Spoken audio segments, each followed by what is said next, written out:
안녕하세요. 여러분의 재간둥이 사이다 박준입니다. 오늘도 시원하고 재미있는 소식들로 여러분 출근길을 함께 하도록 하겠습니다. 생방송 중에 댓글 참여 많이 부탁드리고요. 박준의 뉴스 인사이다 지금 바로 시작하겠습니다.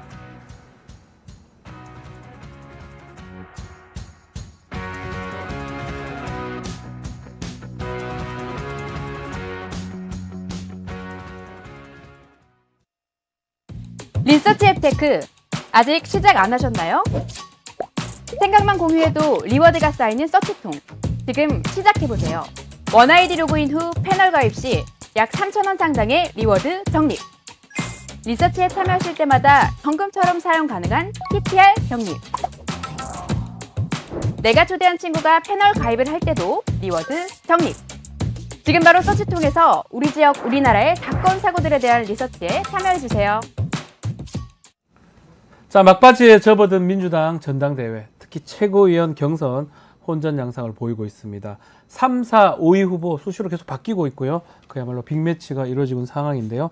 한순간도 방심할 수 없는 손에 땀을 지게 하는 아찔한 경선 레이스. 막판에 좀 스포트를 내면서 존재감을 드러내는 두 분 스튜디오에 직접 모셨습니다. 김병주 더불어민주당 최고위원 후보, 전현희 더불어민주당 최고위원 후보 두 분 나오셨습니다. 안녕하십니까? 네, 안녕하세요. 안녕하세요. 자, 이제 다 오긴 다 왔는데 보는 분들도 긴장감이 아주 있는 것 같아요. 접전이 계속 되고 있는데 그럼에도 두 분 보니까 웃는 인상이신데 네. 속도 괜찮은 거죠? 전현희 의원님부터요. 속이 지금 말이 아니죠. 힘드시고 저는 초반에 상위권에서 네. 시작을 했다가 지금은 계속 쭉쭉쭉 밀어져 아. 내려와가지고 지금 순위권 밖으로 밀려났습니다. 아하. 그래서 마음 고생이 지금 심합니다. 우리 김병주 의원님은 페이스를 잘 좀 유지하고 있는데 이게 또 이런 얘기하면 그렇지만 네. 또 군대 또 체력 뭐 이런 거 관련 있는 겁니까? 네. 질문 제가 드려보는 거예요. 저도 롤러코스터를 탔죠. 아. 왜냐면 떨어질 수도 있었어요. 첫 주 2위 했다가 둘째 주 3위, 네. 셋째 주 6위로 쫙 내서 네. 순위권 밖으로 갔다가 경기도에 와서 다시 3위로 올라갔습니다. 네. 네. 그 일단 경기 경선에서 이제 3위로 치고 왔는데 또 경기도 지역구다 네, 보니까 어떻습니까? 이렇게 두 분 다 롤러코스터인데 롤러코스터가 되는 이유 뭐라고 보십니까? 뭐 저는 첫 번째 주에 2위, 3위 하니까 네. 김병주는 이제 안정권이다 아. 하고 이제 그대로 둬도 된다는 심리가 작용되니까 예. 3위로 떨어졌던 것 같고요. 6위로 떨어졌던 경우는 호남에서는 좀 호남에서. 특이한 현상이었고요. 예. 호남에서는 호남 출신 중에 그 최고위원을 한 8년 가까이 배출을 못하다 보니까 네. 한준호 의원이 전북이 고향이니까 거기서 아주 두각을 나타내고 민영배 의원이 호남 광주 예, 전남 지역. 광주니까 남성표의 저희 표를 거의 다 갖고 가더라고요. 아. 그러니까 거기서 한 7위로 떨어져 버리더라고요. 예. 그런데 경기도에서는 다시 첫째 주의 양상 인천에서 거와 비슷하게 나타나고 있는 것 같습니다. 이게 맹점이 있습니다. 네, 1인 2표입니다. 네, 한 표하고 2표가 큰 차이 그렇기 때문에 하나를 찍고 내가 정말 좋아하는 한 분 또 하나를 네. 누가 찍느냐 여기 네. 끼느냐 여기로 끼느냐 뭐 이런 것들 때문에 이게 레이스가 펼쳐지는 것 같은데 정말 지금 전현희 후보님은 앞서다가 또 지금 또 5위 정도 지금 민형배, 이현주 의원 또 우 후보하고 각축전을 벌이고 있거든요. 어떻게 보십니까? 또 특히 이제 17일 이제 제일 중요한 서울 또 경선도 준비되어 있습니다. 서울도 지역구시잖아요. 저는 지역 변수가 저한테는 크게 작용하지 않는 것 같은 그런 네. 생각이에요. 그래서 서울도 안심할 수 없다는 생각이 아하. 드는데 제가 이제 높은 순위로 상위권에 있다가 예비 경선에도 뭐 좀 상당히 네. 높은 순위였다고 하더라고요. 근데 그 부울경에서부터 이게 떨어졌어요. 근데 제가 부울경이 어떻게 보면 고향이잖아요. 그러면 그러니까요. 그쪽에서 고향이신데. 높아야 되는데 아. 거기서 그때부터 추락을 했는데 이제 그때의 변수가 그 시기부터 저한테 네거티브 마타도어가 집중이 됐습니다. 그래서 뭐 입에 담기 어려운 한 5-6개 정도의 저를 향한 마타도어가 시작이 됐는데 어떻게 보면 대부분이 다 사실은 허위고 가짜 뉴스인데 네. 그게 마치 사실인 것처럼 쫙 퍼지면서 그 온라인상으로 특히 이게 그냥 삽시간에 전파가 되더라고요. 네. 그래서 뭐 그래도 뭐 별거 아니겠지 사실이 아니니까 이러고는 그 크게 개의치 않았는데 그게 점점점 이제 전파가 되면서 지금은 제가 뭐 출연을 하면 그게 댓글이 이제 저에 대한 뭐 마타도아가 계속 도배가 되고 그러면서 저에 대한 부정적인 그런 이미지가 쫙 퍼진 것 같습니다. 네. 그래서 이게 도저히 이제 좀 아닌 것 같아서 거기에 대한 대응을 최근에 시작을 했는데 이미 그게 너무 많이 퍼져 있다는 네. 그런 생각이에요. 그래서 서울에도 그 부분이 좀 상당히 변수가 될 것 같은 생각이 들고 그래서 이제 방송이건 유튜브건 그 적극적으로 그게 사실이 아니고 가짜 뉴스다라고 얘기를 하고 있는데 예. 좀 이번에 그 서울 이 경선에서는 좀 그런 가짜 뉴스가 좀 바로 잡히고 저의 좀 진정성을 좀 알아주는 그런 이제 투표가 이루어졌으면 좋겠다는 기대를 가지고 있습니다. 절대로 지금 돌고 있는 그 허위 마타도저에 대한 그런 거는 전혀 사실이 아니라는 것. 그리고 당내에 우리 동지들이 당내 선거에서 그렇게 사실 국힘도 저한테 제기하지 않았던 마타도를 제기하니까 제가 사실 제일 가슴이 아프고 힘든 부분이 그 마타도 부분입니다. 그래서 우리 당원 동지 분들께서는 저에게 가해지는 그런 지금 시중에 도는 모든 마타도어가 사실이 아니다는 거 믿어주시고 해명은 지금 저희 블로그나 뭐 SNS에 많이 올려놨습니다. 그래서 한번 읽어봐 주시고 참고해 주시면 좋겠습니다. 근데 사실은 이 네. 3, 4, 5, 6위까지 예. 거의 7위까지 차이가 없어요. 3등부터 7위까지요. 그리고 예. 이제 앞으로 지금 남은 것이 저는 지금까지 한 게 40%밖에 안 되고 60% 남았어요. 왜냐하면 그러면 지역 경선은 많이 하긴 했는데 기간은 토탈은- 80% 지났는데 실제 투표 비율은 아직 한 60%가 남았기 때문에 지금부터 시작이네요. 지금 어쩌면. 시작이죠. 네. 왜냐하면 여론조사 30%, 대의원 선거 14%가 남았고요. 권리당원 투표도 지금 서울에 22만 권리당원 남았고 권리당원 투표에 참석 못하신 분은 또 ARS 투표로 참석할 수 있기 때문에 제가 네. 봤을 땐 이제 40%하고 60% 남았습니다. 서울 대전이 있기 때문에 바짝 긴장을 하고 있죠, 전부 다. 자, 두 분 네. 공의 질문 한번 드려보겠습니다. 가장 신경 쓰이는 후보, 저 알 것 같긴 한데 하여튼 경제 후보 누굽니까? 뭐 다들 어쩔 수 워낙 없는, 훌륭한 네. 분들이라 다 신경이 안 쓰인다면 거짓말이고요. 네. 그렇지만 가장 신경 쓰이는 분은 이제 우리 김병조 의원님이시죠. 그 입도 일부러 또 말씀하셨. 워낙, 좋은 의미에서 신경 쓰인다는 거죠. 워낙 훌륭하신 분이고 저랑 이렇게 함께 대담도 많이 하고 토크도 많이 했는데요. 할 때마다 진짜 그 탁월한 그 경륜 인품에 제가 늘 존경을 하고 있습니다. 근데 워낙 이제 치고 올라가시니까 부럽기도 하고 그래서 경기에서 표를 많이 얻으셨으니까 서울에서 좀 표 좀 나눠주시면 감사하겠습니다. 김병주 후보님은 어떻습니까? 누가 가장 신경 저는 씁니까? 조금 전에도 말씀드렸지만 네. 3, 4, 5, 6, 7위까지 다 같다? 점수 차이가 거의 없습니다. 네. 한준호 의원, 전현희 의원, 이현주 의원 등등 해서 네. 차이가 많지 않기 때문에 아주 각별히 신경을 쓰고 있죠. 언제 뒤집어질지 모르는 이런 상황이니까. 네네. 자, 그리고 최고위원 되시면 제일 먼저 하고 싶은 거 뭐 좀 말씀 좀 들어봐도 될까요? 이게 사실 최고위원은 우리 이제 민주당이 앞으로 차기의 지방선거 대선 승리를 그렇죠. 견인해야 하는 책임이 있는 자리잖아요.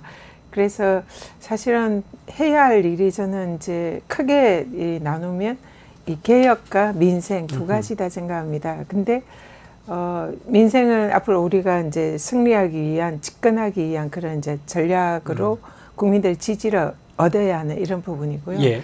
그다음에 개혁은 이 지금 현재 무능하고 무도한 윤석열 정권에 대해서 제가 전당대회에서 계속 얘기하지만 그 정권을 하루빨리 끌어내야 된다. 이게 이제 앞으로 지도부의 과제다. 이렇게 얘기하거든요.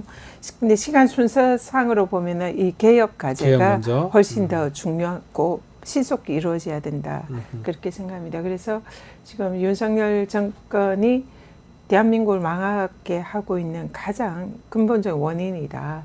그래서 이 부분에 대해서 어떻게든 뭐 이런 정책 기조를 바꾸게 할 수 있다면 그것이 제일 좋고 네. 그것이 아니라면 빨리 물러나게 하는 여러 가지 뭐 가장 직접적으로는 탄핵을 시키는 그런 방안을 여러 가지로 모색하고 실천에 옮겨야 된다. 그게 가장 최우선 과제다. 탄핵시키겠다. 제일 생각이- 먼저 그 얘기하셨습니다. 네. 네. 저는 뭐 최고위원 좀 일단 이재명 대표 중심으로 네. 최고위원들이 하나로 좀 원팀으로 모이는 그것이 중요하다고 봅니다. 그래서 우리 당이 추진해야 되는 과제들을 먼저 서로 공감을 하고 가는데 저는 당장은 국방부 장관이 경호처장이 임명이 됐고 또 안보실장에 신원식 장관이 임명이 되고 해서 안보 인사 참사가 안보 참사로 갈 수 있거든요. 예, 그래서 그런 예. 정문회를 통해서 이러한 것들을 최고위에서 현 윤석열 정부의 외교 안보 정책을 바로 잡고 또 비판하는 데 좀 집중을 하고요. 네. 또 최상병 특검법이 지금 그렇죠. 발의됐잖아요. 그걸 빨리 어떻게든 전략을 써서 추진을 해서 이번엔 그야말로 통과가 될 네. 것인가 그거에 대한 지혜를 좀 모아서 하는 것이 중요하다고 보여집니다.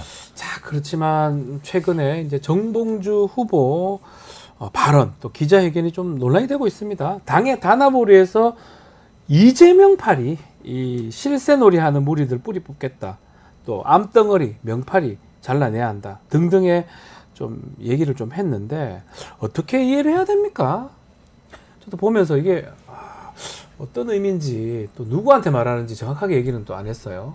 일단 같은 저는 후보지만 네. 그 최고위원 경선 중에 뭐 여러 가지 이제 등락이 올라가고 네. 내려가고 그런 과정에서 그 원인에 대한 분석 이런 게 이제 각자 조금씩 다를 수 있다 생각합니다. 그리고 그 과정에서 조금 다소 마음에 들지 않는 부분이 있더라도 특히나 이런 당내 경선에 있어서는 그것을 외부에 드러내거나 당을 공격하는 그런 모양새가 되어서는 안 된다 생각하고요.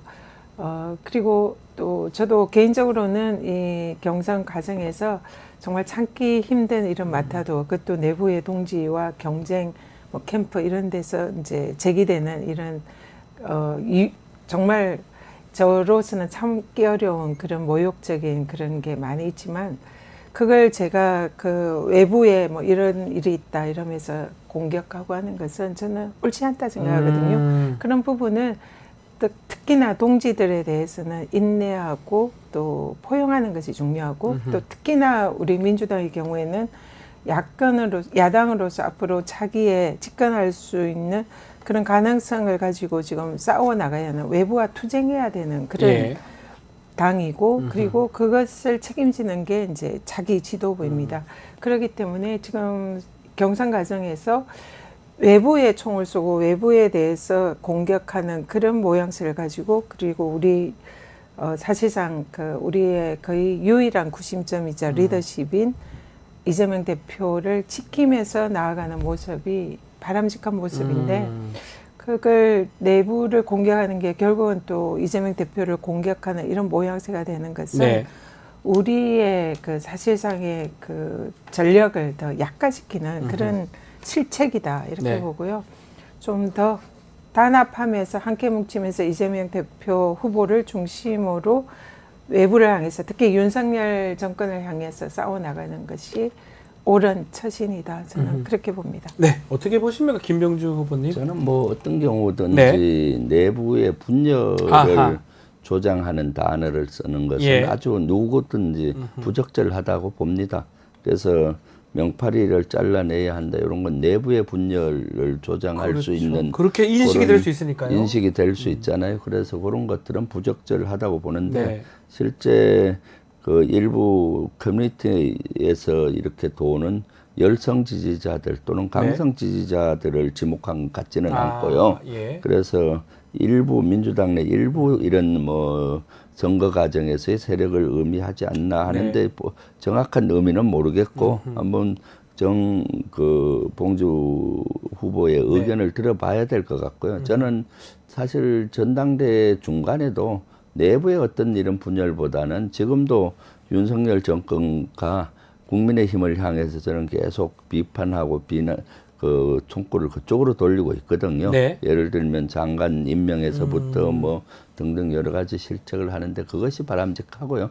지금 사실은 뭐 밖에서 우려하는 것만큼 우리 후보자들이 이렇게 분열되고 그런 건 같지는 않고 서로 격려해주고 저도 전현희 의원님 만남 늘 격려 얘기하고 서로 힘내자고 하고 욱적욱적 하고 있거든요. 네. 지금 이제 얼마 남지 않았는데 좀 더 후보들 간에 이렇게 단합되고 이런 모습이 좀 필요하다라는 생각이 듭니다. 네. 약간 또 이 경선 과정에서 뭐 이재명 대표의 어떤 그런 이 발언이라고 해야 되나요? 뭐 표가 좀 부족하네 그렇게도 누구한테 쏠렸고 뭐 이런 것들에 대한 약간 서운함 이런 것들도 방송에 또 다른 사람을 통해서 전달이 되고 이런 부분이 이제 문제되는데 사실은 두 표라서 이게 또 맹점인 것 같아요. 한 표는 누구고 한 표 플러스 한 표 더 뽑고 이런 거 그러다 보니까 말씀처럼 마타도도 있고 또 공격도 있는 것 같습니다. 정봉주 후보 하여튼 앞으로 또 어떻게 될지 좀 봐야 될 것 같은데 뭐 이제 제가 알기로는 그 전당대회 때도 좀 토론회나 뭐 연설 같은 거 있지 않습니까? 네. 연설하고 토론회는 한번 이미 끝났고요. 끝났고요. 토론회 할 때는 그 당시 초반이라서 네. 아주 서로 격려해주는 단어로 했었고요.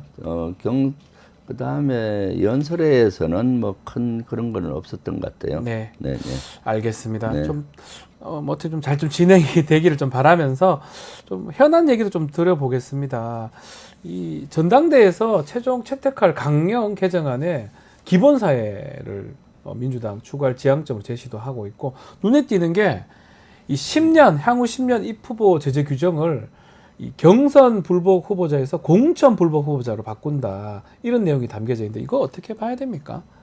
일단 지금 기본 사회가 이 당의 이제 기본적인 정강 정책이 네. 되는 거는 저는 굉장히 필요한 일이다 생각하고요. 지금 윤석열 정권에서 민생이 도탄에 빠지고 많은 국민들이 먹고 살기 힘든 그런 상황이 지금 되어 있는데 네. 민주당에서는 거기에 대한 일종의 대안이랄까 대책이 국민들에게 기본소득이라든지 또 우리가 최근에 민생지원금 이렇게 이제 본회의에 통과를 시켰는데 네. 그런 부분에 관해서 국민들이 좀 기본적으로 일정한 뭐 적은 양이지만 그런 소득을 가지고 경제 윤활유를 만드는 이런 것이 저희 민주당의 대부분의 의원들이 공감하는 그런 정책입니다. 그리고 우리가 민주당이 집권하면은 앞으로 그런 국민들에게 기본적으로 뭐 복지나 뭐 또 적은 금액이지만 그런 소득을 네. 그렇게 줘서 경제의 하나의 그런 윤활유처럼 하는 이런 정책으로 가는 게 민주당이 앞으로 차기 집권에 있어서 중요한 전략이 될 수 있는 부분이고요. 네. 그것을 당의 정강 정책에 이렇게 넣는 것은 우리 대부분의 의원들이 동의하는 그런 내용입니다. 그리고 이 공천 관련해서는 네. 사실은 이제 경선에 불복하면 그는 법에 의해서도 지금 선거법에 그렇게 돼 예, 있죠. 그렇게 네. 이제 그 다시 선거에 못 출마하지 나오게, 못하게 되어 있어서 그게 반영이 됐는데 근데 공천 과정에서는 경선도 있지만 또 뭐 전략 공천도 네. 있고 다른 형태의 공천도 있기 때문에 그런 부분이 사실은 경선 불복과 거의 유사한 그런 이제 공천하는 당의 입장에서는 사실 비슷한 일이거든요. 그래서 그 부분이 좀 정확하게 이 당의 정강 정책에 그 허점 네. 그런 거를 이번에 새로 정비하는 그런 의미가 있고요. 그게 뭐 특별하게 뭐 어떤 것을 겨냥한다든지 논쟁을 불러일으킬 만한 그런 사안은 아니다 이렇게 생각합니다. 김병주 후보님께는 지금 최근에 좀 문제가 되고 있는 친일 논란, 특히 윤석열 대통령이 이 디플로매트라는 외교 전문지에서 기시다 내각이 발견한 완벽한 공범이다. 이 부분입니다. 뉴라이트 인사로 행정부를 가득 채웠다. 기사가 있었는데 또 전문가이시기도 하니까요. 어떻게 보십니까? 이런 기사 등등 뭐 사도강산 얘기도 그렇죠. 마찬가지고요. 저는 현 정부의 네. 가장 큰 맹점 중에 하나가 지금 일본과의 관계에서 친일을 넘어서 숭일 정책으로 가고 있다. 숭일 받든다는 뜻이죠. 숭일. 그런 거로 가고 있어서 너무 우려가 되고 네. 있습니다. 정권 초기에는 일본과의 관계를 개선한다는 명목으로 좀 뭐 양보해서 물컵의 반을 채우면은 일본이 채워주지 않겠냐 네. 이렇게 했는데 나중에 보니까 그 일본이 반컵을 채워주기는커녕 거기에 후쿠시마 오염수를 넣고 물을 버리고 오히려 얻는 게 없고 우리는 계속 양보만 하고 지금 거의 숭일에 가까울 정도로 하고 있잖아요. 최근에 사도강산을 그 인정해 준다든가 그 강제 노동에 대한 이런 것들을 그 제외하고 그렇죠. 이렇게 인정해 준 이런 문제부터 해서 지금까지 해왔던 뭐 후쿠시마 오염수를 우리 예산으로 홍보를 한다든가 강제 노역에 대한 제3자 변제안도 일본 측 손을 들어주고 또 지금은 역사까지도 부인하는 사람을 네. 그 독립기념관장으로 하잖아요. 강복전을 부인하고 또 작년에는 어땠습니까? 홍범도 흉상을 육사에서 철거하고 독립영웅 철거하는 이런 네. 독립영웅들의 그 기록도 제거하려고 하고 있고요. 최근에는 한국과 일본이 동맹으로 가는 중간 단계까지 가고 있다고 보여요. 네. 2주 전에 한미일 안보 그 각서를 썼는데 앞으로 한국과 일본, 미국이 훈련을 정례화 대규모 하겠다는 군사훈련. 건데 네. 그것은 일본과의 동맹을 중간 단계로 간다는 거죠. 아. 그렇기 때문에 대단히 우려되는 지점이기 때문에 외국에서도 미국에서도 외교지에서 윤석열과 기시다가 역사 세탁의 공범이다라고 그렇게 보이는 것이 저도 그 외국에서조차도 이렇게 보고 있구나라는 네. 그 생각이 듭니다. 네. 자, 뭐 전일 후보님께는 또 관련된 질문 한번 드려보겠습니다. 명품대 수수 의혹 관련해서 권익위의 고위 간부, 국장급 간부가 지금 좀 극단적인 또 사망하는 사건들이 발생했는데 시위도 하셨고요. 이 권익위 부위원장 책임져야 된다. 사퇴했는지 제가 정확하게 좀 모르겠는데 일단 이 사건은 왜 이렇게 일어난 거고 왜 그런 선택을 또 하게 만들었는지 얘기를 좀 주셔야 될 것 같습니다. 지금 숨진 국장이 권익위에서 부패 방지 국장 직무입니다. 그러니까 그 직무를 하시는 분인 거잖아요. 그 지금 김건희의 명품백 수수와 관련되어 네. 있는 조사와 또 그거 뭐 소출할까 이런 것을 담당하는 실무 책임자입니다. 그 바로 위에 이제 정성윤 권익위 부위원장이 부위원장. 직속 상관이고 네. 그다음에 위원장. 그래서 사실은 실무적으로 이 사안에 대해서 책임을 지는 위치에 있는데 이런 들리는 얘기는 이 김건희의 명품백 수수에 관해서 사건을 권익위에서 종결하는 것에 대해서 반대를 표명하고 이거는 수사기관에 보내야 한다. 이런 이제 입장을 가지고 있었던 것 같습니다. 네. 근데 그것이 김건희 윤석열 부부를 비호하려는 권익위 수뇌부, 뭐 위원장, 부위원장급이죠. 거기에 의해서 그것이 좌절이 되고 실제로 권익위에서 이게 이제 종결 처분, 무혐의 처분이 나면서 거기에서 오는 그런 심리적인 갈등, 또 거기에 대해서 좌절감 이런 거 평소에 많이 호소를 했던 것 예. 같고요. 그래서 이분이 누구보다 강직하고 권익위 내에서 그 부패 방지 이 분야에 있어서는 최고의 전문가고 모두가 인정하는 자타공인 청렴 강직한 분이셨어요. 그래서 권익위가 사실상 이 수뇌부에 윤석열 정권을 비호하기 위해서 권익위가 망가지고 청특검 지법이 무력화되는 것에 대해서 누구보다 견디기 힘들어하고 자괴감을 많이 느꼈던 네. 분이고요. 그래서 그런 갈등이 아마 이제 이런 비극으로 내몰리게 된 것 같은데 저는 이 사안은 그 사건의 단초 사실은 있을 수 없는 거죠. 영부인이 이 명품백 300에서 그 뭐 화장품 이런 거 다 네. 포함하면 한 500 가까이 되는 그런 금품을 수수한 것 자체가 이건 있을 수 없는 네. 일이고 또 그것은 청탁금지법에 의하면 대통령의 범죄입니다. 대통령이 그걸 신고하고 반환해야 되는데 그걸 하지 않은 그래서 징역 3년까지 가능한 매우 중한 범죄거든요. 예. 청탁금지법에 의하면. 그래서 이 대통령 부부를 비호하려는 과정에서 발생한 거기 때문에 저는 사실상 윤석열 정권이 살인자다 이렇게 생각합니다. 특히 김건희 이 사건에 대해서 끝나고 이 사건이 발생한 그 상황에서 네. 장례식이나 빈소가 차려진 그날 그 시장에 가서 뭐 사진 쇼를 했더라고요. 그래서 사실은 이 사람들이 이 빈소에 가서 석고대죄해도 모자랄 판에 그 국민들을 속이는 그런 사지쇼나하고 있는 그 모습을 보면서 정말 분노를 참을 수가 없었는데요. 그리고 그거 대통령 부부를 비호하기 위해서 예. 이 권익위를 망가뜨린 위원장과 부위원장 여기에 대해서 그분들은 저는 책임을 지고 책임을 물어야 된다. 사퇴해야 된다. 그리고 형사 처벌을 받아야 처벌도 된다. 받아야 된다. 그렇게 생각하고요. 예. 그 민주당에서 이 사건 진상 규명을 위해서 어떻게든 이건 철저히 진상을 규명해서 책임자들 처벌하고 대통령 대국민 사과하고 네. 정치적 책임 반드시 져야 된다 생각합니다.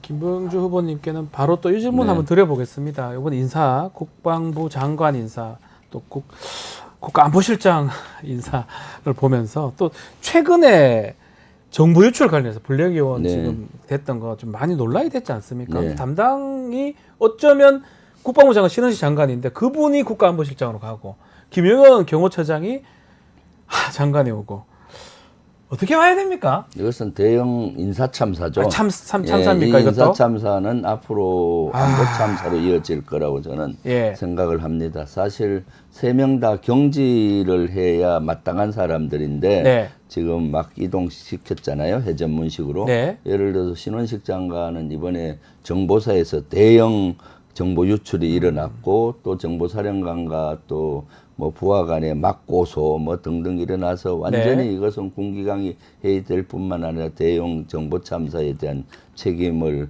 져야 돼서 경질을 해야 되는데 안보실장으로 영전을 영전을 시켰잖아요. 시켰고. 거의 영전이나 마찬가지잖아요. 네. 가장 큰 문제 중에 하나는 또 경호처장 김용현을 국방부 장관으로 오는 거는 큰 문제라고 봐요. 더 큰 문제입니까? 예, 그 저는 어제 기자회견도 하고 국방위 차원에서 네. 4대 불가론을 제시했어요. 네. 김용현은 4가지의 큰 문제가 있다는 거죠.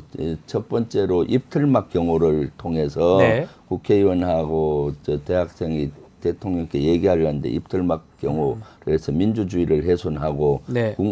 대통령 신기 경호만 신경 쓰지 국민은 안 보이는 이런 사람은 부적절하고 두 번째 대통령실을 용산으로 졸속기전할 때 주도했던 인물이에요. 그러니까 국방부 건물을 뺏어서 들어갔잖아요. 네. 국방부 사람들 다 쫓아내서 합참으로 갔고 합참 사람들은 또 사무실이 없으니까 다른 다른 시설을 데로 또 갔고요. 가고 예. 이렇게 했는데 쫓아낸 사람들의 수장이 어떻게 됩니까? 또 아하. 저녁에 자는 집도 마찬가지예요. 경호처장은 해병대 사령관 집을 강탈하다시피 쫓아내고 들어간 이런 사람이 어떻게 네. 되겠습니까? 더 큰 것은 최해병 특검법과 관련돼서 외압의 핵심 관계자예요. 아하. 그럼 공수처에서 곧 조사가 된 피의자가 될 수도 있고 특검법이 되면은 핵심 피해자가 될 수 있는 사람이 국방부 장관으로 간다는 건 큰 문제고요.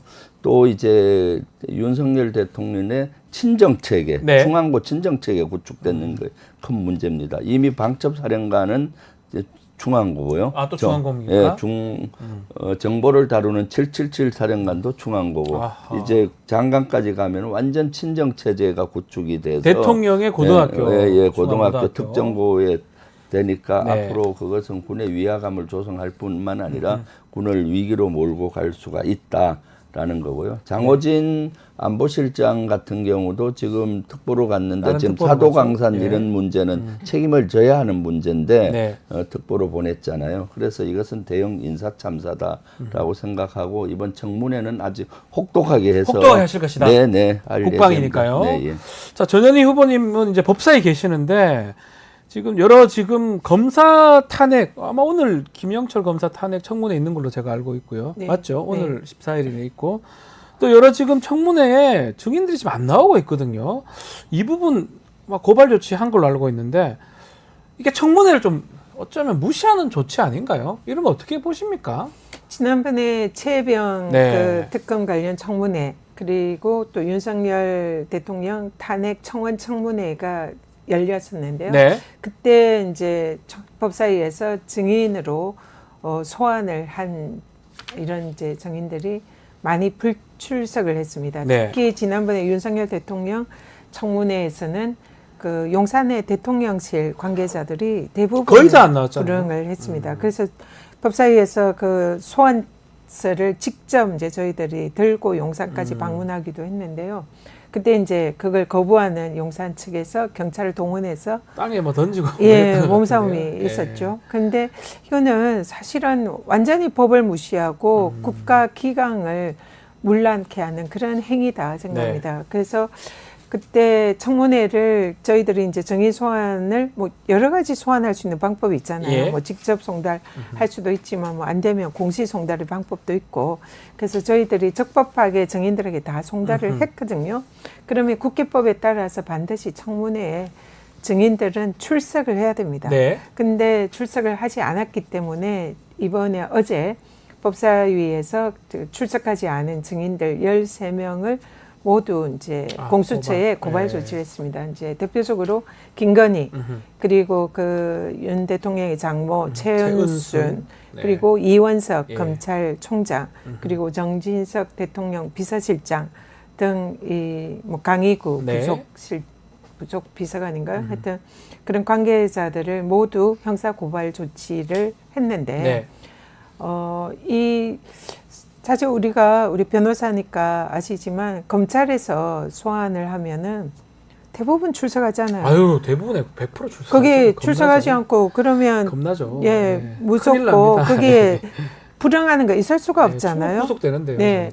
그런데 사실은 검찰 어떻게 보면 일개 검사가 네. 그렇게 소환을 하는 것도 그렇게 사실상 100% 가깝게 출석을 하는데 국회에서 소환을 하는 거는 이거는 국민의 명령이에요. 네. 국민의 대리인인 국회가 국회법과 정언감정법에 따라서 소환을 하는 거기 때문에 검찰에서 소환하는 것보다 훨씬 더 그렇죠. 엄중하고 무거운 그런 책임이 따르는 네. 행위입니다. 예. 더구나 공직자들 그리고 공직자의 가족들 여기는 더 법을 지켜야 되고요. 그런 국민의 명령에 따를 의무가 있다 생각합니다. 네. 그래서 여기서 불응하는 것은 앞으로 저희 뭐 법사위에서는 절대로 관용이 없을 거고요. 네. 오늘 검사청문회도 지금 많은 정인들이 불출석할 것으로 보이는데 네. 똑같이 단호하게 것이다? 고발 조치를 할 것입니다. 자, 오늘 이제 시간이 좀 얼마 안 남아서 좀 마지막으로 자, 지금부터가 사실 어쩌면 경선의 하이라이트입니다. 60% 이상 이제 표가 남아 있기 때문에 또 1인 2표입니다. 요거 잘 활용해야 될 것 같은데 네. 마지막으로 두 분 한번 좀 얘기 좀 하고 싶은 말씀 듣고 좀 마무리를 좀 김병주 후보님부터 좀 해주시겠습니까? 네. 네. 지금 우리가 시대적인 사명 중에 하나가 윤석열 정권 빨리 끝장내고 이재명 정부 강한 민주정부를 만드는 거라고 봅니다. 그 민주정부 강한 이재명 정부 만드는 출발은 튼튼한 안보에서 시작이 돼야 합니다. 안보가 경제이고 또한 평화가 민생입니다. 평화와 민생이 먹사니즘이기도 하고요. 그래서 안보 전문가가 최고위원이 돼야 하는 이유가 거기에 있습니다. 지난주 화요일 날 주가가 폭락을 했습니다. 이것도 안보 이슈였죠. 그것은 국내 안보 이슈가 아니라 중동에서 일어난 이란이 이스라엘을 공격하겠다는 이슈였거든요. 이만큼 안보가 중요한 역할을 합니다. 그리고 최고위원으로 제가 들어간다면은 국민들로부터 수권 정당의 모습을 보여줘서 안정감을 줄 겁니다. 네. 우리 민주당의 가장 취약점인 안보를 보강을 해서 한반도 평화를 이루고 생업에 마음껏 종사할 수 있는 그런 나라 이재명 대표와 함께 만들겠습니다. 아마 윤석열 정권 최고위원에 떨어지면 가장 좋아할 사람은 국민의힘 의원과 윤석열일 겁니다. 네. 저를 가장 그렇게 생각하니까요. 예. 저를 최고위원으로 꼭 선택해 주시고요. 기호 1번입니다. 예. 이재명 대표를 대통령 만들고 싶은 분 일단 1번을 찍어주시고 또 민주당이 잘 되길 원하면 1번을 찍어주시고 윤석열 정권 빨리 끝장내고 싶은 분 1번을 찍어주십시오. 자, 김병주 후보님 말씀 들어봤고요. 전현희 후보님도 한번 말씀 주십시오. 네, 네. 일단 1인 2표니까요. 1인 2표니까요. 오늘 방송을 보시는 분들은 저하고 우리 김병주 의원님께 한 표씩 주시면 네. 너무 좋을 것 같습니다. 그리고 그 이유는 오늘 같이 출연해서가 아니라 굉장히 중요한 의미를 가지고 있습니다. 일단은 김병주 의원님과 저는 민주당의 외연 확장을 담당하고 있습니다. 이제 국방, 외교, 안보 분야에 있어서 국민들에게 신뢰를 줘서 그 안정감을 주는 그런 후보시고요.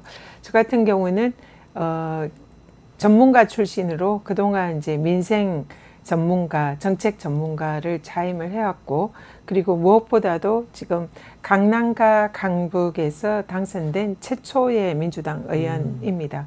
그리고 강남에서도 통하고 영남에서 출신으로 영남에서도 통할 수 있는, 그리고 무엇보다 민주당이 차기에 우리가 이제 지방선거 대선 승리를 하려면 가장 중요한 것이 바로 제가 속해 있는 한강벨트입니다. 우리가 여기서 1%만 가져온다면은 사실은 민주당이 지난 대선에서 0.74%로 우리가 사실 졌거든요. 그래서 한강벨트에서 1%를 가져올 수 있는 그런 후보, 그래서 민주당의 외연 확장을 통해서 우리가 집권하는 데 가장 기여할 수 있는 그런 외연 확장의 적임자가 전현희가 아닌가 이런 생각을 하고요. 그래서 김병조 의원님은 이런 외교안보 분야에서 신뢰성, 그리고 한강벨트에서 중도의 표를 가지고 있는 네. 적임자.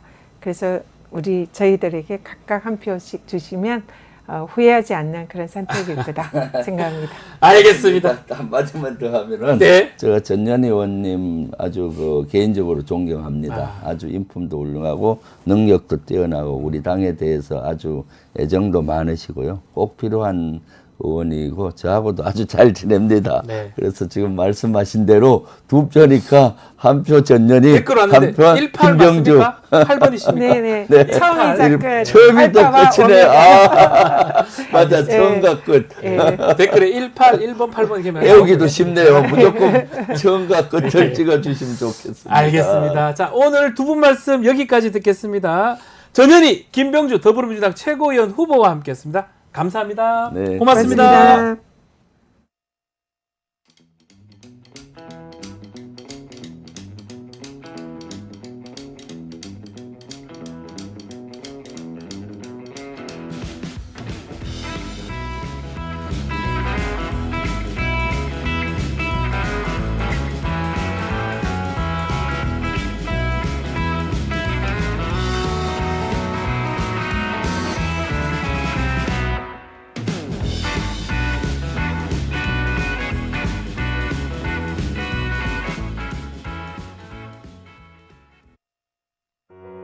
우리 아이 재단에서 뜻을 함께할 정기 후원자분들을 기다립니다.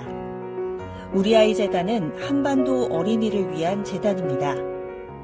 배고픈 어린이들에게 영양 가득한 국수를 보내고 영유아 자폐 조기 검사 지원, 베이비박스의 이유식 정기 배달, 중증장애 미취학 아동들을 지원하고 있습니다. 따뜻한 손길을 이어주는 분들께 우리 아이 팔찌와 감사 선물을 드립니다. 지속적인 지원을 통해 더 많은 어린이들에게 도움을 줄 수 있도록 정기 후원자가 되어주세요. 후원 문의 02-2128-3344, 2128-3344. 하루 더 조용할 날 없는 언론과 정치권을 향해서 일침을 또 아주 속사포처럼 빠른 말씀을 해주실 분 오늘 수요일도 모셨습니다. 최진봉 교수 함께합니다. 안녕하십니까? 안녕하십니까. 좀 기다리셨네요. 기다렸죠. 앞에 네. 두 분이 길게 하시는 바람에. 네. 저는 뭐 짧고 굵게 그렇게 하고 가겠습니다. 알겠습니다. 자, 내일이 광복절이에요. 8.15 광복절. 광복절이죠. 자꾸 광복절이 딴소리 하는 사람들이 있어서 조금 아, 그런데. 진짜. 자, KBS가 광복절 특집으로 이승만 다큐 기적의 시작을 구매를 한다. 네. 그래서 방영을 한다. 맞아요. 어떻게 봐야 됩니까? 말이 안 되는 거죠. 정말 큰 문제가 네. 있는데요. 정리해서 말씀을 드리면 이게 독립영화관이라고 하는 프로그램에 방영을 해요. 근데 이게 독립영화로 인정을 못 받았습니다. 영화에 관련된 그 검증을 하는 곳이 있거든요. 우리나라에. 그 정확히 이름은 제가 지금 기억을 못 하겠는데 그곳에서 뭐라고 결정을 내렸냐면 이게 신청을 했어요. 독립영화로 인정해달라고. 그런데 영화적 성격을 제대로 갖고 있지 못하다. 라고 해서 영화를 인정을 안 해줬어요. 근데 왜 독립영화관에 그러니까 방송을 하는 거예요? 이것 첫 번째 문제, 첫째. 네. 왜냐하면 너무 편파적이고 일방적 주장을 담고 있기 때문에 독립영화로서의 가치가 없다고 그래서 독립영화로 인정을 안 해줬어요. 두 번째는 영화 평가하는 곳에서 그랬다는 것이고요. 네. 두 번째, 이거 구매하는 금액을요, 2배를 줬어요. 돈 또 많이 줬네요. 돈을 많이 줬어요. 2배로. 아, 평상시보다 2배로 더 예. 줬어요. 세 번째, 제작진이 반대를 했어요. 아하. 그러니까 본부장이라고 간부급들이 자기가 편집을 했어요. 지가요? 네. 아, 죄송합니다. 자기가요? 예. 그러니까 보통은 제작진들이 네. 하잖아요. 근데 그렇죠. 안 된다. 이런 영화를 어떻게 광복절이고 또 이승만이라고 하는 인물에 대해서 독재자라고 하는 이미지가 있고 네. 또 하나의 의미는 이게 양쪽 의견이 들어있는가 영화 내용 자체가 이 다큐멘터리죠. 다큐멘터리 내용 자체가 한쪽 주장만 하고 있기 때문에 이건 너무 편파적이다. 네. 안 된다라고 제작진이 반대하니까 제작진들이 거부를 했어요. 그러니까 본부장급들이 와가지고 자기들이 편집해가지고 방송을 해. 예. 이것도 문제고 그래서 이런 여러 가지 문제 때문에 기본적으로 광복절에 진정한 의미의 광복이 아니라 독립운동을 또 해야 되는 상황이 또 됐다 이런 생각이 듭니다. 예. 자, 이게 문제가 좀 되는데 네. 이것도 같은 맥락 같아요. 저는 8.15 광복절을 건국절로 뭐 1948년 8월 거의 내가 역사를 잘못 빼앗나? 우리 애들들이 생각하나 이런 생각이 드는데 네. 같은 맥락 같은데요. 네. 윤석열 정부 들어서 계속 뉴라이트 그러니까 맞아요. 식민지 근대화론 이런 음. 제가 생각은 그렇습니다. 김영석 교수 같은 네, 분들 이런 사람이 독립균형관장에 임명되는 거 어떻게 봐야 됩니까? 제가 볼 때는 역사를 왜곡하겠다는 것이고요. 친일 사상을 좀 더 공고하게 하려고 하는 생각이 아닌가. 하는- 친일을요? 친일. 저는 그렇게 보여요. 내일 광복절인데요. 그러니까요. 그러니까 더 화가 나는 거죠. 광복절에 이승만을 찬양하는 이런 기적의 시작이라는 이런 이 다큐멘터리를 트는 게 말이 됩니까? 그러니까요. 아니 이게 일방적으로 이승만은 국민만 생각하는 청렴한 정치인으로 그려놨어요. 이 다큐멘터리에 보면. 이 청렴한 정치인이에요? 어떻게 물러난지 알잖아요. 하야 어떻게 했는지 알잖아요. 네. 국민들이 물러나라고 하니까 그래서 물러난 거 아닙니까? 그것도 어쩔 수 없이 네. 그런 사람이 무슨 청렴하기 뭘 청렴해요? 4.4.5입이라고 말 들어봤죠. 4.4.5입 돼요. 그것도 네. 했죠. 그러니까 이런 식으로 독재적인 성향을 갖고 있는 사람이기 때문에 국민들이 물러나라 해서 물러난 사람한테 청렴한 그리고 김영석 이 사람 같은 경우에 네. 뉴라이트 계열은 본인은 아니라고 주장을 하더라고요. 근데 주장한 내용을 보면 홍범도 장군 흉상 이전할 때 찬성했던 사람이에요. 네. 흉상 이전하라고 주장했던 사람이에요. 또 하나 뭐라 그랬습니까? 백선엽 또는 뭐 안익태 이런 친일 인명사진에 올라 있는 사람들 이 사람들 재평가한다고 그랬어요. 친일이 아닐 수도 있다고. 그러니까 독립균형관장이 될 사람이 저런 얘기를 전혀 아니죠. 그러니까 네. 독립기념관은요 국가의 세금도 일부 들어갔겠지만 국민들의 성금으로 만들어진 맞아요. 곳이에요. 맞아요. 예. 그곳에서 독립운동 하시던 그 우리의 선열들을 기리고 그분들의 정신을 계승하려고 만든 곳에서 관장으로 일하는 사람이 이렇게 친일적인 생각을 갖고 있는 사람이라면 과연 타당하겠냐는 거예요. 타당하지 않을 것 같아요. 그건 이런 사람을 임명을 하고 이 사람뿐입니까? 한국중앙학연구원 예. 거기도 지금 그 뉴라이트 계열의 사람이 들어갔잖아요. 그러니까 역사 관련된 곳에 일하는 사람들이 대부분 다 뉴라이트에 관련된 분들이 와서 일하고 있으니 역사 왜곡의 현장이 지금 현재 21세기 우리나라에서 벌어지고 있는 게 아닌가 이런 생각이 듭니다. 윤석열 정부의 이런 뉴라이트 인사 등용 관련된 언론들의 반응 어떻습니까? 저는 이게 조선일보가 제일 웃긴데요. 아, 웃기다고요? 웃겨요. 조선일보 기사를 보면 이제 사설이 이렇게 국민은 영문을 알 수 없는 반쪽 광복절 소동이라고 해놓고 이 책임을 야당한테 지우고 있어요. 이거 야당이요? 보세요. 예. 이제 읽어드릴게요. 김영석 관장이 뉴라이트 극우가 아니라고 설명했다. 또 명백한 결격 사유를 지적하기 힘든 인사래요. 이거 말이 됩니까? 지금까지 제가 말씀드린 것만 해도 명백한 결격 사유가 있다고 저는 봐요. 네. 그걸 문제 삼아서 국가적 기념회를 반쪽으로 만들겠다는 움직임에 적잖은 국민은 어리둥절한다. 이게 지금 광복회가 여기 참석 안 하겠다고 그랬잖아요. 네, 다 야당도 참석 안 하겠다. 네. 그 사람들을 비판하는 거예요. 아. 그러니까 조선일보는 조선일보가 원래 어떤 일을 했는지 아시잖아요. 일제 때. 뭐 했는데요? 뭐예요? 천황에 대해서 칭찬하고 이런 그 기사를 썼던 일본 것이- 왕하를 천황이라고 하면서 그럼요. 예. 네. 그렇게 기사를 썼던 것이 조선일보예요, 예전에. 근데 경향신문 같은 경우는 이제 반대로 광복절마저 국론 분열의 장으로 만드는 윤 대통령, 네. 그러니까 윤석열 대통령의 인사가 문제다라고 지적을 했고요. 동아일보까지 심지어 동아일보는 이렇게 사설을 썼어요. 독립기념관 이사 2억 관장까지 굳이 논란의 인사를 할 수가 있을까? 신문사 언론을 보면 그 스탠스는 알겠네요. 스탠스가 나와요. 동아일보 쫙 제가 완전 얘기했잖아요. 완벽하게는 아니지만 제가 얘기했죠. 예. 동아일보 누구 편이라고 그랬어요. 살짝 바뀌고 있다. 그렇죠. 예. 한동훈 편이라고. 아, 제가 얘기했잖아요, 여러 번. 맞습니다. 예. 그러니까 조선일보는 아직도 윤석열 네. 대통령을 지키려고 한다면 동아일보는 약간씩 비판하면서 친한 쪽으로 가고 있다. 저는 그렇게 분석을 합니다. 알겠습니다. 지금 보면 하여튼 언론에서도 이 부분 문제가 된다고 하던데 야, 이렇게 역사하고 교육을 다루는 곳에 뉴라이트 이 뉴라이트가 뭐 저는 그 생각하는 거는 뭐 자유라고 자기들 저는- 자유죠. 네, 뭐 생각하세요. 네, 일본이 맞아요. 좋고 그러면 일본 할 수 있지 뭐 사람 자기들은. 뭐 근데 그런 어떤 직책을 맡는 그렇죠. 건 좀 다른 그게 거 문제인 아닌가요? 거죠. 그러니까 지금 말씀하신 것처럼 본인들이 학자로 활동하든 뭐 연구회를 만들든 마음대로 하세요. 그건 민간 영역에서 하는 네. 거잖아요. 누구든 의견이 다를 수 있으니까. 네. 다만 이런 중요한 직책, 국가의 세금이 들어가고 운영되는 곳에 관장을 하거나 아니면 직책을 맡는 것은 이건 대단히 위험해요. 그러면 국가 정책의 역사관이라든지 아니면 일본에 대한 이해라는 분석이 잘못될 수 있는 거잖아요. 네. 그럼 국민 전체에 영향을 미치는 것이고 이런 일이 발생하게 하는 것 자체가 문제라는 거예요. 제가 민간에 사는 누가 뭐라 합니까? 네, 뭐 하든지 말든지 뭐 일본을 그렇죠. 좋아하든 중국을 좋아하든 그 소련을 자기 좋아하든 마음이죠. 뭔 상관이 있어요? 소련은 없어졌고 아, 러시아. 예. 이런데 이런 사람들이 주요 직책에 앉아가지고 세금을 축내고 있다고 생각하니까 된다. 화가 나는 거죠. 그리고 국민들한테 아주 나쁜, 영향을 아주 큰 미치는 영향을 거고. 미치는 거니까요. 그렇습니다. 알겠습니다. 자, 이 얘기도 좀 해보겠습니다. 김건희 여사 명품백 조사를 담당했던 국민권익위 국장급 간부가 사망을 했습니다. 예. 근데 문제가 예. 이거 제가 봤을 때 매우 중요한 뉴스 같은데 매우 중요하죠. 이런 소식을 KBS나 음.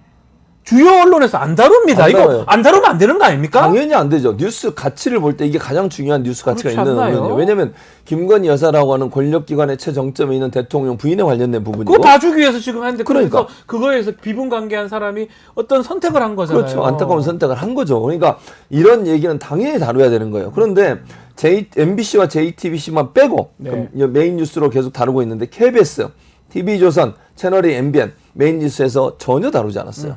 더 황당한 건요. TV조선, MBN, KBS 같은 경우에는요. 나흘 동안 메인 뉴스에서 관련 보도를 하지 않을 뿐만 아니라 네.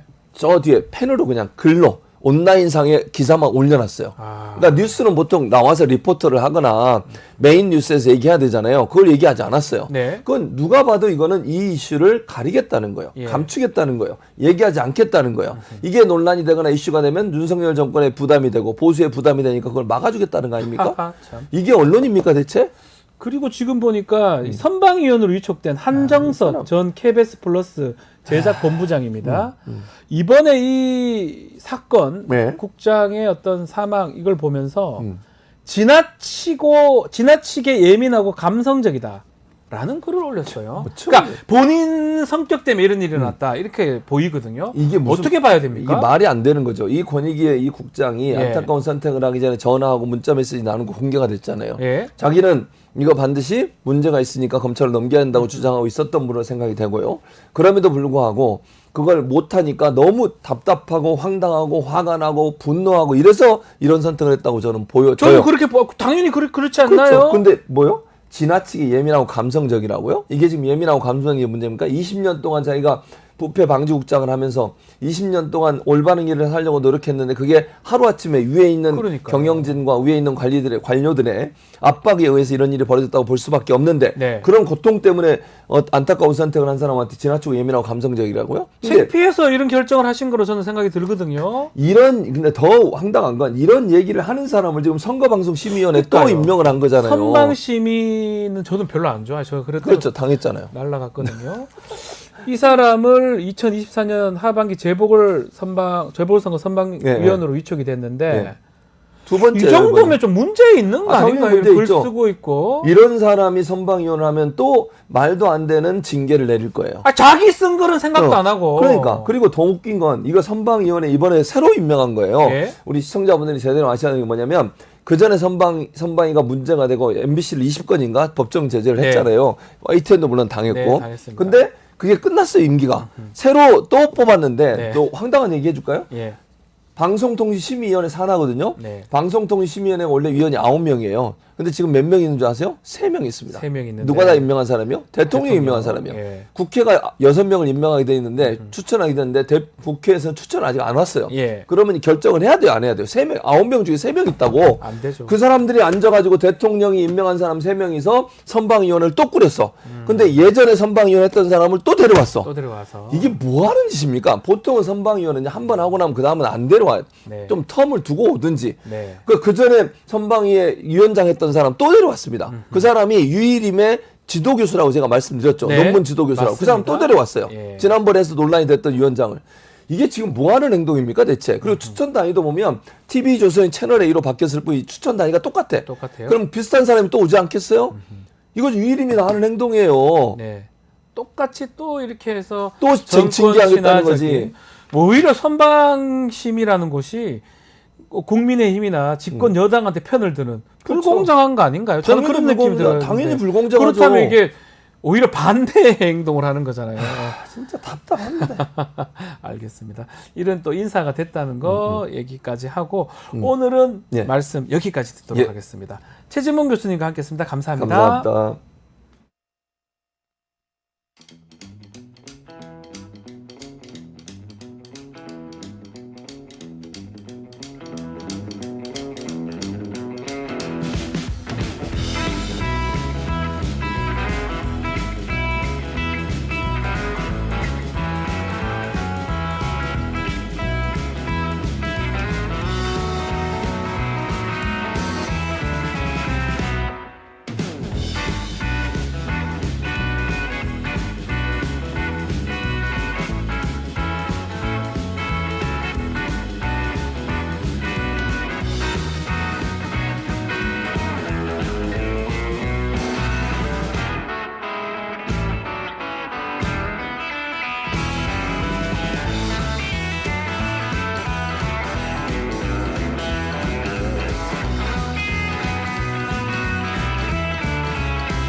한 주간의 뜨거웠던 이슈를 짚어보는 이슈 화합 시간입니다. 오늘도 김철근 개혁신당 사무총장, 현근택 전 민주연구원 부원장 두 분 오셨습니다. 안녕하십니까? 네, 안녕하십니까. 안녕하세요. 자, 오늘은 내일 강복절이니까요. 사면 얘기 먼저 좀 해보겠습니다. 김경선 지사 복권 결정이 됐어요.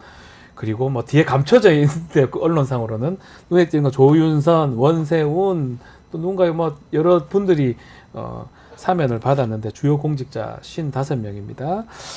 자, 특사 복권 어떻게 보십니까? 우리 사무총장님부터 먼저 통합 됩니까? 대통령 권한이라고 하지만 네. 좀 과하지 않나 이런 생각이 들어요.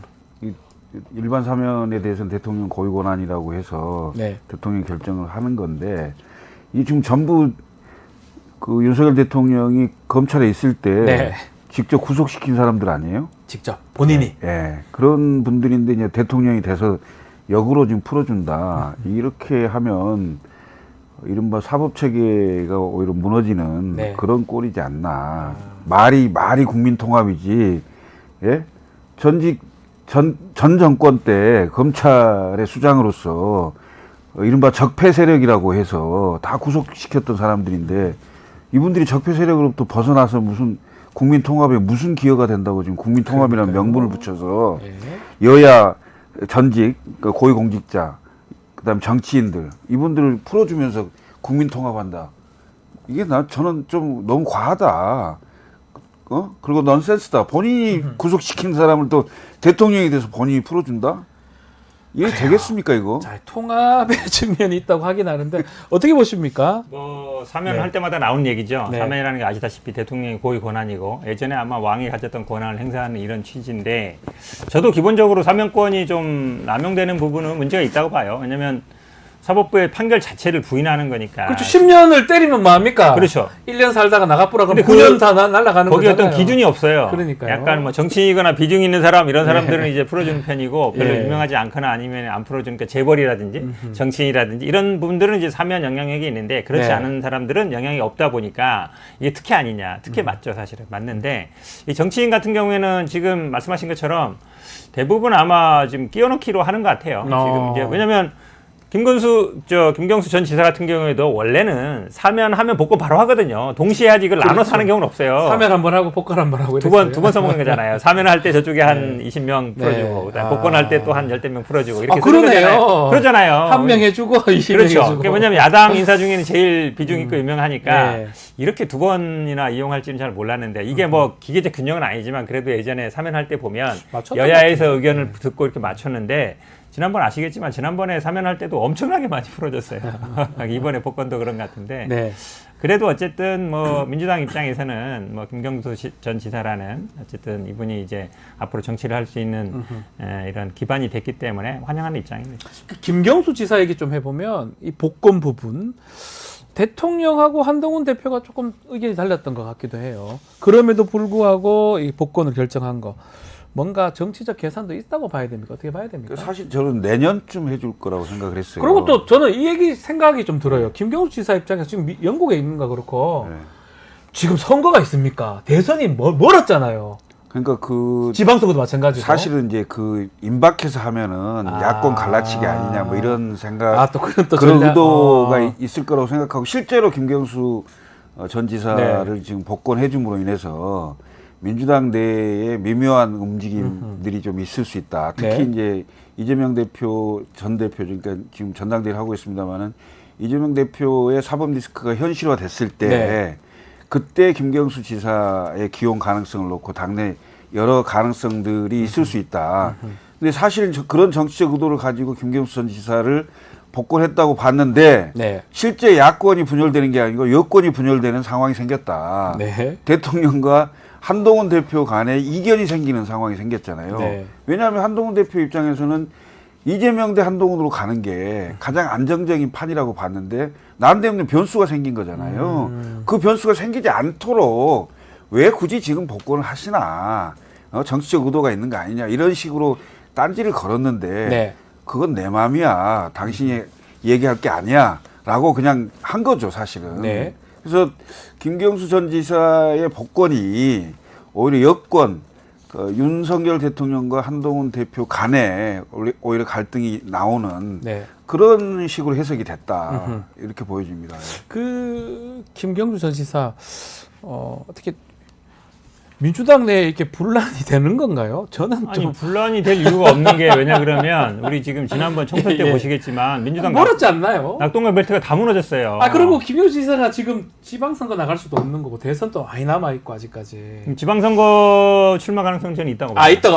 경남지사 다시. 왜냐면 경남지사를 다 끝까지 못 마쳤어요. 그런 이분이 의미에서. 경남지사에 대한 애착이 굉장히 많은 걸로 알려져 있고 네. 그다음에 지금 제가 말씀드렸습니다만 민주당이 사실은 지난번 PK에서 우리 최소한 부산에서 10석 얻을 수 있다 막 이랬는데 한 석밖에 못 얻었어요. 망했잖아요. 완전히 이제 사실은 예. 낙동강 벨트 무너지면서 200석 예. 안 된 거거든요. 네. 그 영향이 컸는데 거기에 1번 원인은 뭐냐면 우리나라 국민들은 기본적으로 자기 지역에서 좀 걸출한 인물, 대선급 주자 이런 분들을 원해요. 예. 근데 김두관 의원도 그걸 노렸지만 좀 안 됐잖아요. 네. 그럼 이제 그거를 대신할 만한 분이 지금 민주당에는 김경수 김경수가. 전 지사밖에 없어요. 그러니까 문재인 대통령이 오히려 부산 선거를 했던 건 오히려 마이너스 아니냐라는 평가가 많거든요. 그렇죠. 왜냐하면 이미 이제 끝났잖아요. 간분이기 때문에 미래를 보고 투표하는데 그런 면에서 본다 그러면 민주당의 영역 확장 이런 면에서 도움이 될 것 같고 저는 아마 한동훈 대표가 처음에는 국민의힘에서도 우리 환영한다 이랬다가 나중에 네. 입장 없다 이러다가 나중에 반대로 갔거든요. 그러니까 맞아요. 미묘하게 바뀌었는데 네. 그 바뀌는 과정이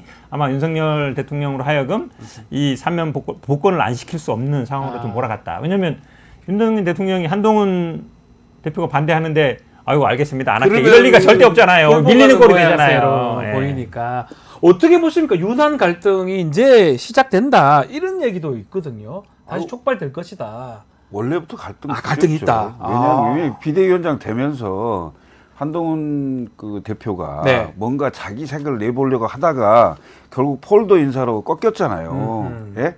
그리고 전당대회 시작하자마자 김건희 여사 문자가 나오면서 네. 상당히 많은 견제를 받았고 그다음에 당선되고 나서도 바로 다음 날 전현직 지도부 낙선자까지 다 포함해서 한 20명 불러서 삼겹살 파티 말씀하시는 거잖아요. 예. 그래서 n분의 1로 사람 완전히 딱 그렇게 만든 거 아니에요? 그 모양도 사실 좀 안 맞죠. 안 되는 거죠. 원래는 왜냐하면 안 맞죠. 보통은 이제 그 지도부가 선출이 되고 나면 네. 대부분 비서실장, 대변인, 사무총장 정도가 임명이 되고 나서 현직 지도부를 부르고요. 대부분. 그리고 근데 거기서 힘까지 실어주려면 한 20분 정도 독대를 하고 그리고 역시. 공개적으로 예. 한동훈 대표를 중심으로 당을 잘 이끌어 달라. 아, 이뭐 이런 정도 얘기를 해줘야 기본적인 건데 예. 전혀 안 하잖아요. 예. 안 하고 그런 얘기가 나오니까 언론의 비판이 나오니까 일주일 뒤에 따로 독대를 해서 비서실장하고 셋이 네. 이제 얘기를 하고 결국 정점식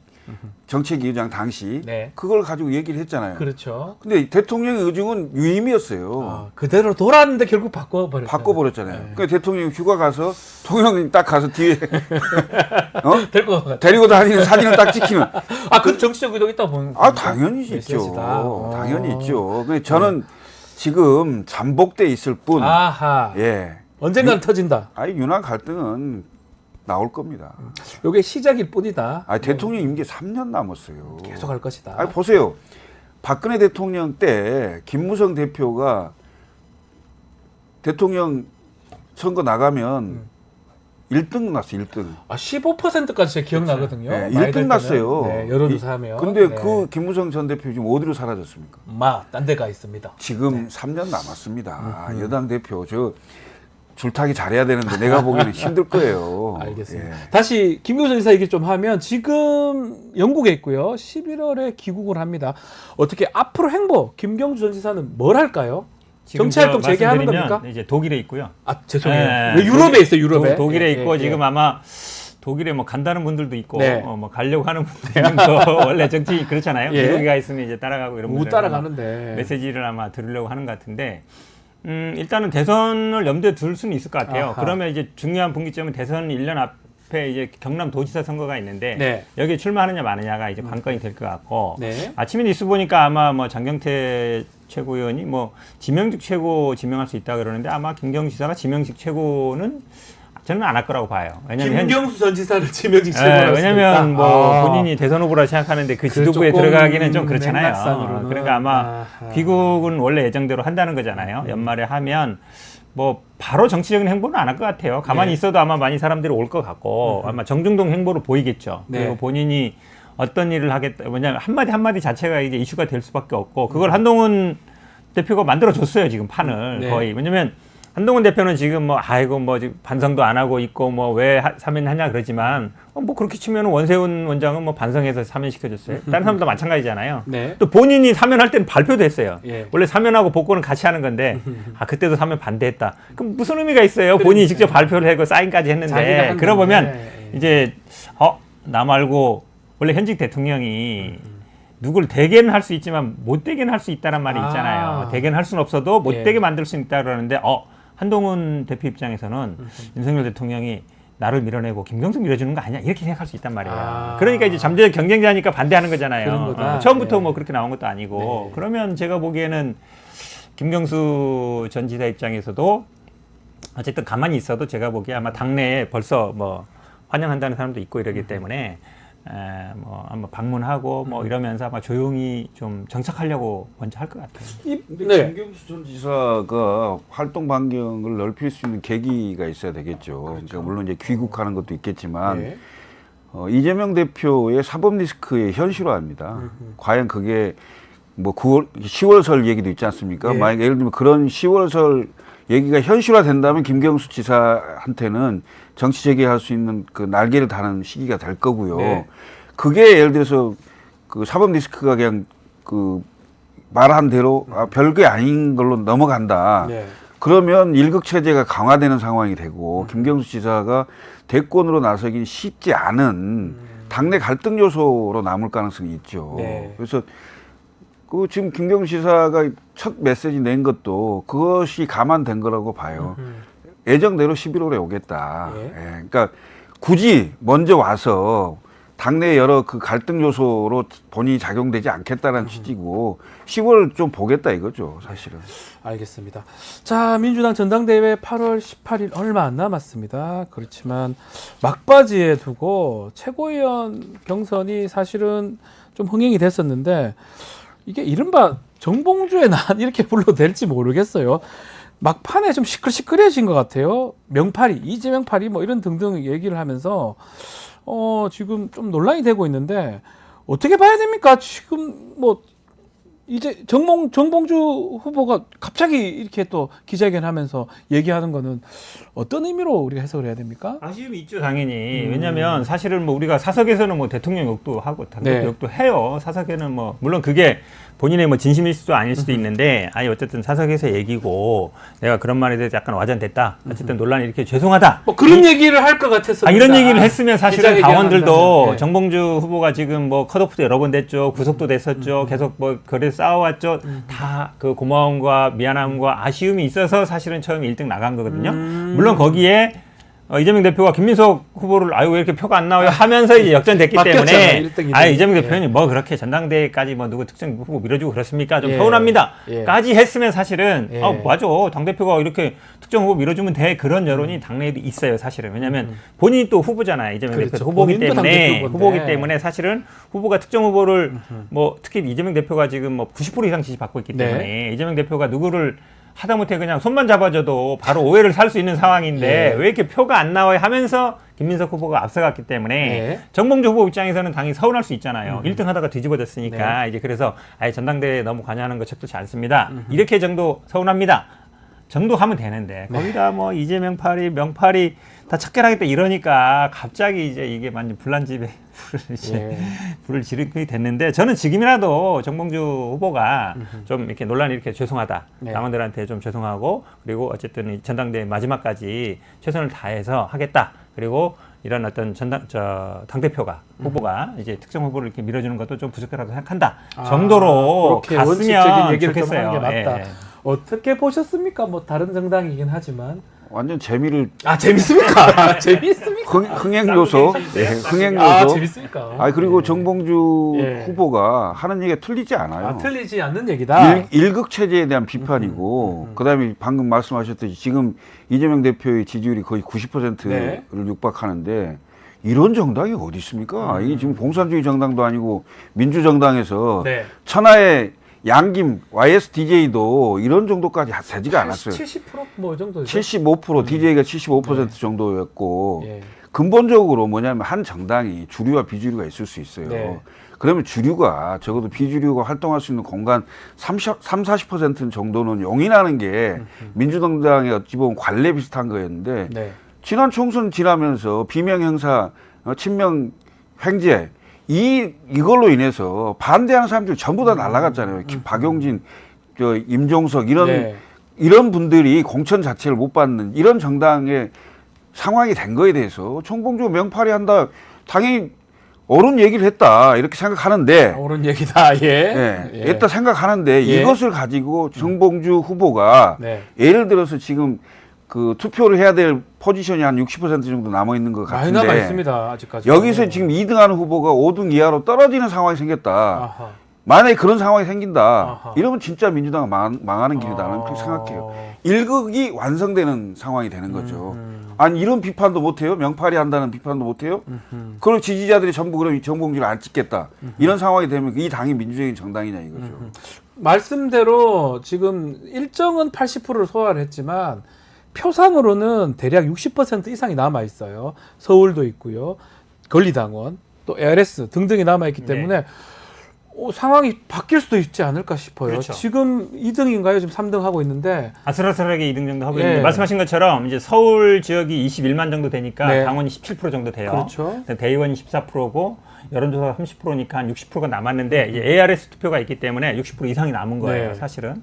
그러니까 당원들이 사실은 지금 굉장히 이제 정봉주 후보에 대한 이제 어쩌면 약간 격분해 있는데 근데 정봉주 후보는 제가 보기에 아마 여론조사 30 정도를 좀 염두에 뒀을 것 같아요. 네, 왜냐하면 여론조사라는 이게 국민 다 보니까. 그렇죠. 아, 인지도 조사거든요. 그러니까 그렇죠. 유명한 사람. 지금 전당대회에서 제일 뜨거운 이슈가 정봉주예요. 정봉주죠. 예. 그러다 보니까 이제 여론조사 비율이 제일 많잖아요. 60% 남았다 해도 지금 반 정도가 여론조사예요. 네. 그러니까 이제 그걸 염두에 둔 것 같은데 그래도 당내 왜냐면 이게 후유증이 남을 수 있어요. 만약에 예를 들어서 정봉주 후보가 이것 때문에 또 안 된다. 네. 그러면 이것도 좀 문제가 돼요. 말씀처럼 안 네, 된다면. 왜냐면 네. 이게 지금 1등 하다가 지금 2, 3 하다가 지금 5등 뭐 받고 5등 밀린다. 받고 이러면 이거 이게 한마디에 이게 넘어가나 이런 것도 있고 있어서 음. 제가 보기에는 이게 정봉주 후보가 해결할 수밖에 없어요. 한 번 더 얘기를 하는 게 맞다. 저는 맞다고 봐요. 근데 그날 기자회견도 많은 분들이 예. 어떻게 해명하고 어떻게 아하. 사과하려나 이게 생각했는데 완전히 반대로 간 거라서 제가 보기에는 이게 왜냐면 나중에 만약에 이 상태로 그냥 또 지도부에 들어간다 그러면 네. 또 뜨거운 이슈가 될 수 있어요. 왜냐면 정봉주 후보가 그렇지 않아도 뭐 전당대 이 최고위에 가면은 굉장히 그 전원에도 보면 네. 나 가만히 있지 않을 거야 만장일치야 막 이런 얘기 했다는 얘기잖아요. 네. 근데 만장일치는 또 아니에요. 네. 관례상 만장일치로 하는 그렇죠. 것이지 중요할 때 우리 이준석 대표 뭐라 할 때 보면 알잖아요. 결정적인 순간에 일치가 투표를 하잖아요. 있으니까. 아니 그게 아니고 보통 예. 이제 예. 분리선거를 하잖아요. 당 대표와 최고위원을 분리선거하기 지금도 하고 때문에 있다. 분리하고 있고요. 예. 사실상 제왕적 대표예요. 최고위원은 거의 대부분 협의상이죠. 예전에 새누리당 때 같이 뽑았을 때 좀 다르죠. 그렇죠. 그러니까 김무성 그건 대표 이제 때. 그 예. 통합선거를 했을 때 그렇죠. 1등이 대표, 2등 서초원 기억나요? 예. 저? 2등부터 5등까지 이런 최고위원 예, 예. 이런 선거를 했을 경우에는 1등과 2등의 차이기 때문에 그만큼 당내 권력의 문제도 1등과 2등의 그 거의 비슷한 이런 상황이 생기는 건데 지금 분리선거를 아예 하고 있기 때문에 네. 최고위원이 당대표에 대해서 어떻게 한다? 그건 불가능하다. 국민의힘도 마찬가지고 지금 여기 민주당도 마찬가지예요. 제가 좀 한마디만 하면 사실은 이제 서울에 지금 남았는데 서울하고 전국대회 네. 남았는데 서울 같은 경우는 이슈가 지금 오세훈 시장이잖아요. 민주당 네. 입장에서는 이걸 뺏어와야 돼요. 탈환해야 되거든요. 근데 그거에 대해서 사실은 내가 뺏어오겠다든지 내가 우리 왜냐면 서울시장을 이겨야 그 다음에 집권이 가능한데 서울시장 후보로 내가 나가겠다 하는 사람이 없다는 거잖아요. 아니 나갈 만한 이제 쉽게 얘기하면 최고위원 도전하는 사람들 네. 중에도 서울 지역구나 있는 사람들 중에도 저 사람이 나가면 우리가 오세훈 이길 것 이길 수 같아. 뭐 있다. 이런 사람이 잘 없어요. 아하. 서울 지금 지역에 있는 사람들도 상황상. 그러니까 전당대회가 그런 미래 집권 비전, 지방선거 서울시장을 탈환해서 그 다음에 당 대표 우리 대선에 이긴다 요런 게 돼야 되는데 네. 지금 이재명하고 가깝냐 누가 가깝냐 이것만 하고 있어서 저는 전당대회 보면서 되게 답답해요. 알겠습니다. 자, 광복절이 내일입니다. 요 얘기도 조금 하고 좀 마무리를 해야 될 것 같은데 경축식 논란이 되고 있고요. 또 김영석 독립기념관장 임명도 좀 외화 공방이 치열합니다. 특히 민주당도 그렇고요. 강복회 등 거의 많은 단체들이 경축식에 참석하지 않겠다, 불참하겠다라고 좀 했는데 어떻게 봐야 됩니까? 이게 정치적 논쟁사가 아니다 국민의힘 얘기를 하는데 이게 그냥 넘어갈 수 있는 겁니까? 이건 말이 안 되죠. 더군다나 광복회장이 네. 그 무슨 정치인도 아니고요. 그 광복회장이 반대한 인사잖아요. 독립기념관장 다른 자리도 아니고 이종찬 예, 뉴라이트 인사라고 해서 안 돼. 말이 좋아 뉴라이트지 사실 친일파입니다. 친일파입니까?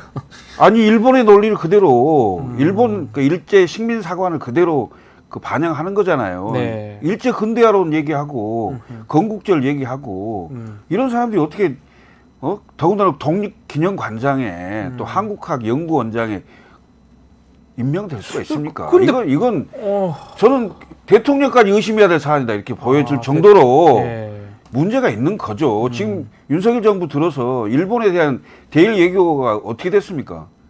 물컵 반잔 얘기하면서 일본 이거 채워줬어요 지금? 아니 심지어는 독도까지도 지금 내주는 거 아니냐 이런 우려를 할 정도로 대일 굴욕 외교에다가 그다음 민족의 또는 나라의 우리나라의 그러니까 정체성을 밝히는 그런 자리에 친일파 인사들을 갖다 임명하면 되겠어요 그게? 네. 더군다나 8.15 며칠 앞두고 내일이 8.15 광복절인데 글쎄요, 그 지금 말씀대로 뉴라이트라고 저는 표현했는데 친일파라고 그냥 표현하셨어요. 독립기념관 설립 취지가 보면요. 네. 일본의 역사 왜곡을 바로 잡는다. 네. 여기 1번이에요. 첫 번째 그거라는 그렇죠. 거잖아요. 근데 지금 문제대로 말씀하신 것처럼 이 지금 독립관장이라는 분이 결국은 핵심적인 게 뭐냐면 48년을 우리가 건국으로 볼 거냐 말 거냐. 이게 계속 이명박 때부터 계속 나온 얘기거든요. 48년 8월 10호를 건국으로 봐야 된다. 예. 우리가 그러니까 이승만 대통령이 했던 재헌헌법에서부터도 19년 상해 임시정부의 법통을 이어받는다는 게 기본적인 우리 원칙이었단 말이에요. 헌법에 왜냐면 있는 내용 아닙니까? 그렇죠. 네. 그리고 상해 임시정부는 대한제국을 이어받고 그게 그러니까 조선 대한제국 그다음에 임시정부 대한민국 건국으로 쭉 이어지는 거거든요. 연결되는 네. 거예요. 만약에 이게 48년 건국으로 봐버리면 1910년부터 48년까지는 우리나라가 존재하지 않는 셈이 되는 단절된다. 거예요. 단절되기 예. 때문에 그 당시에는 어찌 보면 그러니까 이걸 잠고 법리적인 문제로 영토도 없고 주권도 없냐 이렇게 논쟁이 가면은 사실 우리 헌법을 부정하는 거예요. 네. 그러니까 이종찬 이 광복회장이 아시겠지만 네. 윤석열 대통령 그 친구라는 이철우 그분의 아버지잖아요. 아버지예요. 사석에서는 멘토. 사석에서는 또 아버지라 멘토 하시고 아닙니까, 대선 멘토. 때 지지까지 했던 네, 분이에요. 네. 이런 분이 지금 이렇게 화난 거 보면 기본적인 그러니까 그동안에 지금 말씀처럼 한국학중앙연구원, 뭐 국사변찬위원회, 그다음에 무슨 동북아재단 다 이렇게 밀려왔는데 마지막 이제 이 마지노선이 흔들린다고 보는 것 같아서 저는 기본적으로 우리나라의 정체성이거든요. 기본적으로 이게 끊임없이 이제 시대화하는데 지금 KBS에서도 뭐 이승만 무슨 다큐 뭐 이거 한다는 얘기잖아요.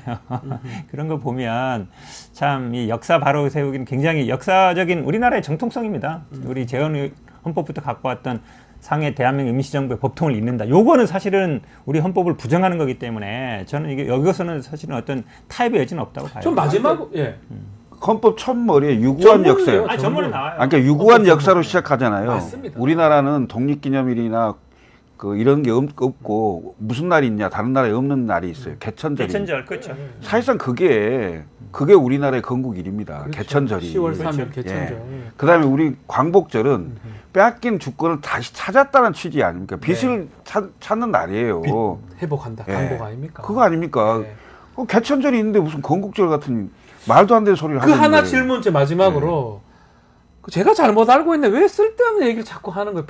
1945년 8월 15일 강복절이잖아요. 왜 자꾸 이런 얘기 하는데 국민의 몇 퍼센트 과연 이런 거 생각하는 사람이 있나요? 우리 역사에서 그래 가르칩니까? 아이들한테?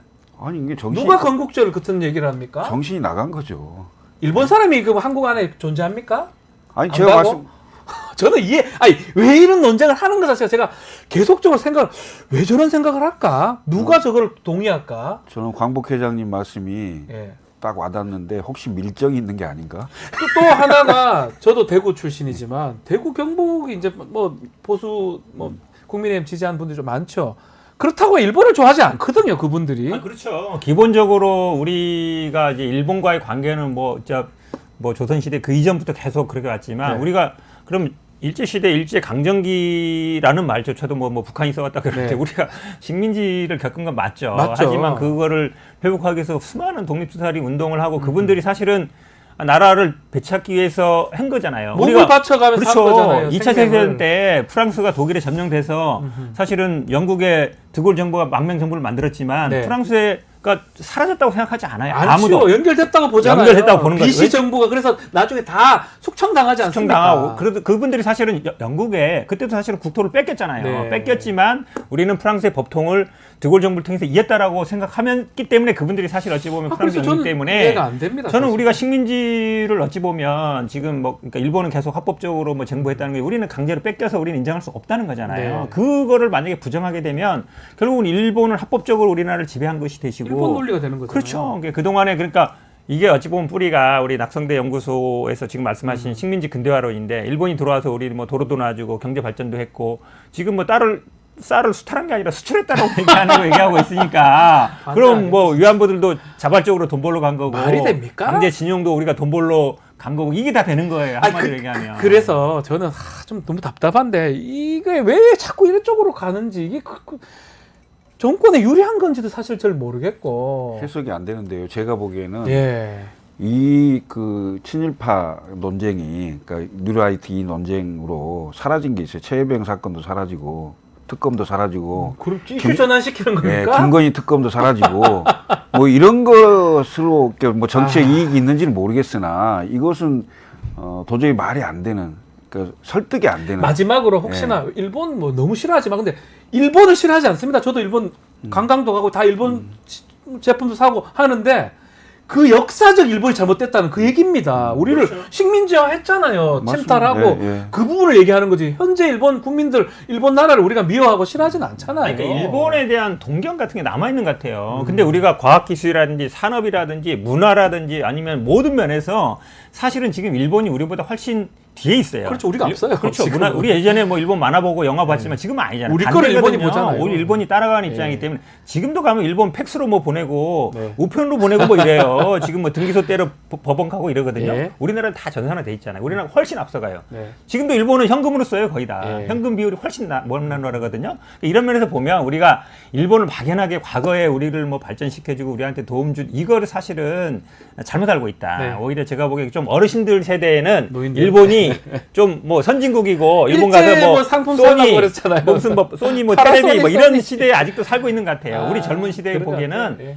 우리 지금 오히려 일본 관광 가면 그냥 일본 그분들이- 같은 나라예요. 같은 아니, 우리보다 훨씬 나아요. 앞서가요. 그래서 오히려 좀 문제적 문화적으로는. 그 민족적인 정체성이라든지 이런 문화적인 우월감이라든지 이걸 가지는 게 마땅하다. 일본에 대해서 우리가 절대 1등감 가질 필요 없는 광화문에 거예요. 이순신 동상도 치우려고 하겠네요, 보니까. 거기다 뭐 네. 태극기 막 세우고 뭐 박정희 동상 세우는 거 아니에요 또? 알겠습니다. 내일이 강복절이다 보니까 저희가 이 얘기를 조금 더 하면서 시간이 조금 됐습니다. 어쨌든 강복절 해법 당장 뭐가 될지 모르겠지만 행사 강복절 행사 해야 되고요.